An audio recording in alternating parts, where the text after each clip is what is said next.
শুভ সকাল বন্ধুরা। গতকাল সন্ধ্যার সময় চম্পাতির করে গুরু মহারাজের পূজা আরতি ছিল। তেই দেখুন ও আরতি করছে, সেটার একটা বিশেষ কারণ আছে, আমি বলছি।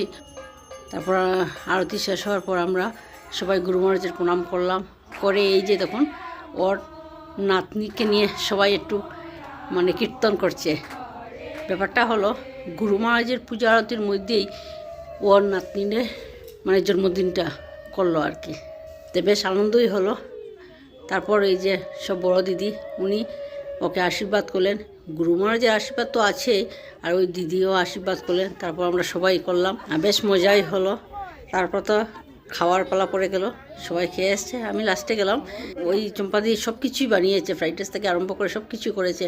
লাস্টে এই যে পায়েসটা আর দুধ পুলি। আমার এই ব্লগটা আপনাদের কাছে কীরকম লাগলো অবশ্যই একটু লাইক শেয়ার কমেন্ট করবেন। আর ভালো লাগলে আমার পেজটা একটু ফলো করবেন আর ইউটিউব চ্যানেলটা সাবস্ক্রাইব করে দিবেন। টাটা।